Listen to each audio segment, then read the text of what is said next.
नमस्कार। आप सुन रहे हैं पेड़ नीम का रोता होगा का दूसरा एपिसोड। एक ऐसा पॉडकास्ट जहां हम बात करते हैं उन परतों की जो ना दिखती हैं ना छुई जा सकती हैं मगर असर छोड़ जाती हैं।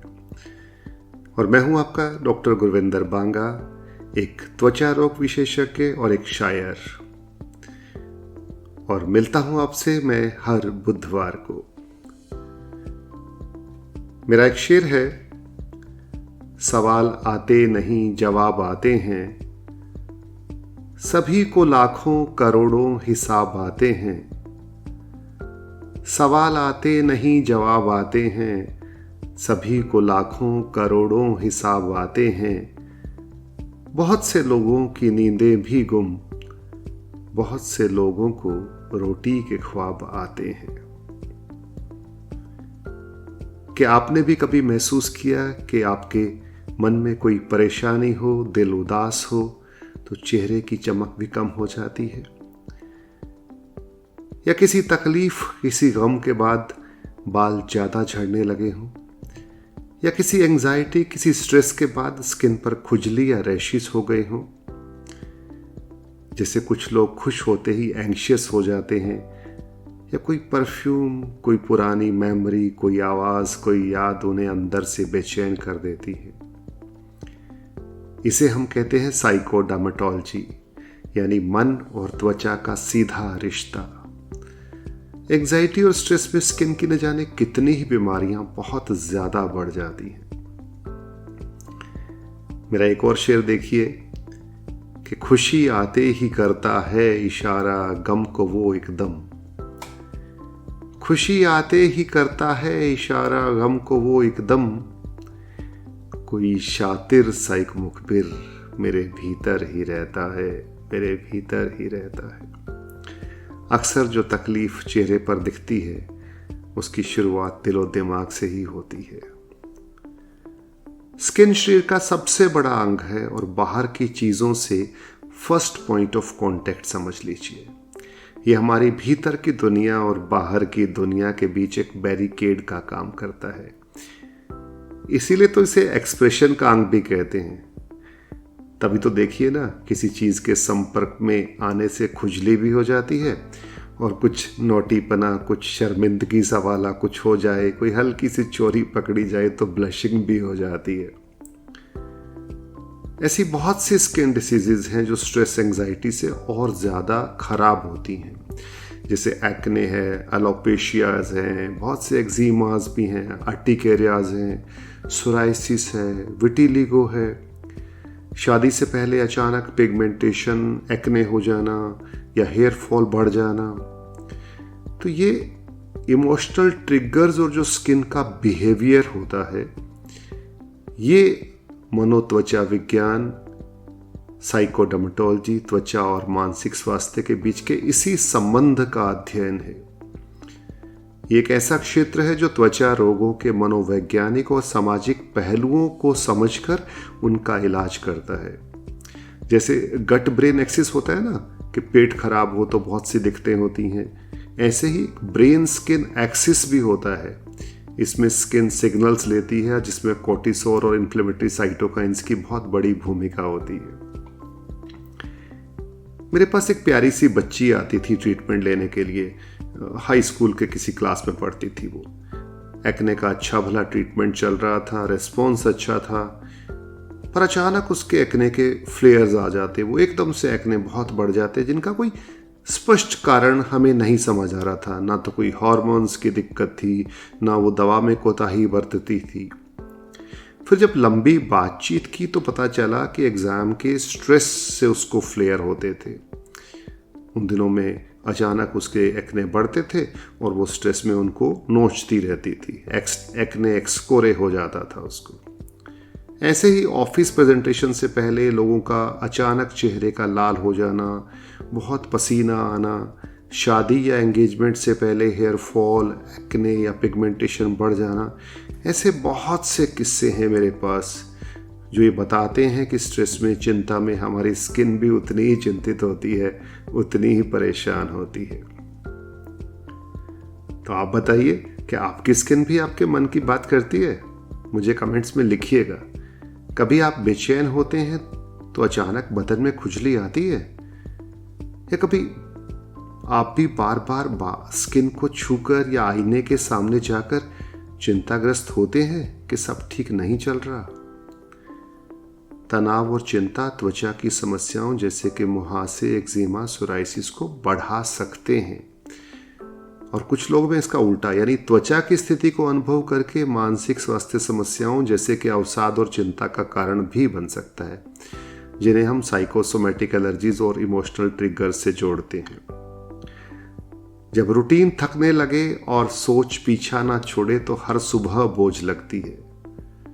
मेरा एक शेर है कि सुबह के वक्त ढल रहे हैं दिन, सुबह के वक्त ढल रहे हैं दिन, लम्हा लम्हा बदल रहे हैं दिन, अपनी किस्मत में रातें हैं बांगा, किसके दामन में पल रहे हैं दिन।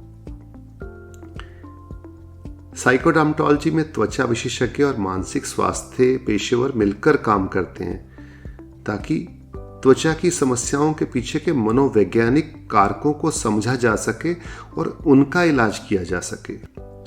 इसके कुछ सामान्य उपचारों में शामिल है मनोचिकित्सा यानी साइकोथेरेपी, मेडिकेशंस यानी दवाएं, तनाव प्रबंधन यानी स्ट्रेस मैनेजमेंट, और साथ साथ बिहेवियरल अप्रोच यानी व्यवहारिक दृष्टिकोण। वैसे तो साइकोडर्मेटोलॉजी एक अपेक्षाकृत नया क्षेत्र है, लेकिन अब त्वचा रोगों से पीड़ित लोगों के लिए एक महत्वपूर्ण संसाधन बनता जा रहा है। तो समझे आप कितना जरूरी है एक अच्छे स्किन स्पेशलिस्ट की केयर होना। दरअसल जब हमारा शरीर बन रहा होता है तो स्किन और दिमाग एक जैसे ही सेल से बनते हैं, एक्टोडर्म से, और दोनों का कंट्रोल भी कुछ एक जैसे ही हार्मोन्स और न्यूरोट्रांसमीटर से होता है। इसलिए लगभग 30% स्किन इश्यूज में साइकोलॉजिकल इन्वॉल्वमेंट होती है, और इसीलिए मैंने अपने एपिसोड्स की शुरुआत में सबसे पहले साइकोडर्मेटोलॉजी को ही रखना उचित समझा बनिस्बत छोटी मोटी स्किन की बीमारियों के। और इनके बाद जो रही सही कुछ कमी होती है वो बाहरी दुनिया की मार कर देती है। हमने हवा से दोस्ती छोड़ी और हवा ने हमारी त्वचा से छोड़ दी। हवा में जहर है, सूखी नदी है, हमारी जिंदगी क्या जिंदगी है, कहीं से ऑक्सीजन लाओ बांगा, हमारी मौत से बाजी लगी है। पोल्यूशन स्किन को सिर्फ सीधे ही अफेक्ट नहीं करता, बल्कि हमें वो स्ट्रेस पे लेके आता है, और जिससे त्वचा रोग वैसे भी बढ़ जाते हैं। ऐसे ही हर साल धरती का टेम्परेचर बढ़ जाना, ब्लैक होल बढ़ना, जिससे यूवी रेज हमारी स्किन पर उल्टा असर डाल रही हैं। तो सवाल आपके मन में भी होगा, तो क्या करें, क्या हल है इसका? दवाएं? हाँ, दवाएं भी एक हिस्सा है, लेकिन थोड़ा छोटा। लेकिन दवाओं में भी स्किन स्पेशलिस्ट डॉक्टर्स के द्वारा, ना कि नीम हकीमों से, इंस्टा व्हाट्सएप की नॉलेज से, या बिना डॉक्टर बिना डिग्री वाले कुकुर मुत्ते की तरह उगते हुए ब्यूटी क्लिनिक से। स्टेरॉइड्स और ब्लीच ट्यूब्स लगाकर चेहरे की छतरी को हमेशा के लिए खत्म मत कर लीजिएगा। पर दवा के साथ साथ सबसे ज़रूरी है अपनी स्किन से बात करना, उसे समझना, ठहरना। स्किन की तकलीफें सिर्फ शरीर की नहीं होती, ये मन की भी होती हैं। अपने मन और शरीर में तालमेल बैठाइए, दोस्तों से मिलिए, बातें कीजिए, अवसाद से बचिए। ऐसे ही प्रकृति से मिलना भी ज़रूरी है। किसी दिन यूं ही निकल जाइए किसी पार्क, किसी बाग, किसी जंगल में, ताज़ी हवा का आनंद लीजिए, बातें कीजिए पेड़ पौधों से, पक्षियों से, जानवरों से, और कभी कभी खुद से भी। सोने से पहले मोबाइल नहीं, अपने ख्याल बंद कर दीजिए। एक दिन में कम से कम 30 मिनट सिर्फ खुद के लिए रखिए, बिना फ़ोन, बिना कंप्यूटर, बिना टीवी के। मानसिक सेहत अच्छी होगी तो स्किन भी आपको जवाब नहीं देगी, वो साथ चलेगी बहुत देर तक, बहुत दूर तक।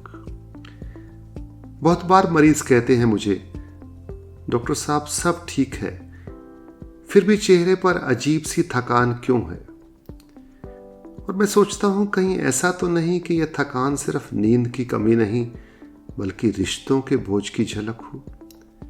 कभी कोई बात अनकही रह जाती हो, कभी कोई लफ्ज वक्त पर नहीं निकलता हो और धीरे धीरे वो सब जमा होता रहता हो, पहले दिल में फिर चेहरे पर।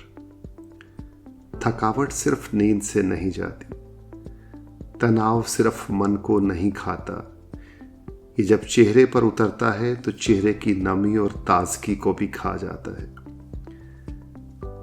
चेहरे की झुर्रियां सदा उम्र की नहीं होती, वो थकान की भी होती हैं, कभी रिश्तों की, कभी समाज की और कभी खुद से हुई नाराजगी की।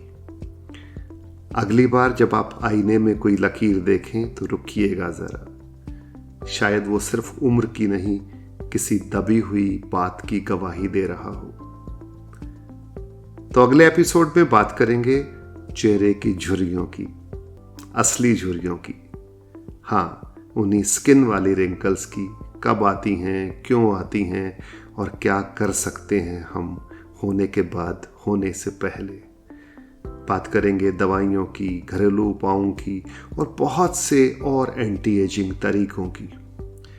पर इन सबको जानने के लिए मेरे चैनल को सब्सक्राइब करना मत भूलिएगा और अपने प्रश्न, सुझाव तथा आने वाले दिनों में किसी खास विषय पर आपकी फरमाइश, जो मेरी शायरी से संबंधित भी हो सकती है या त्वचा से संबंधित किसी भी विषय पर, भेजते रहिए अपने सवाल, अपने सुझाव। तब तक चेहरे से पहले मन को मॉइस्चराइज कीजिए। मैं हूं डॉक्टर गुरविंदर बांगा। आपसे फिर मुलाकात होगी एक नए एहसास और एक नए एपिसोड के साथ। अगले बुधवार तक के लिए अलविदा, नमस्कार।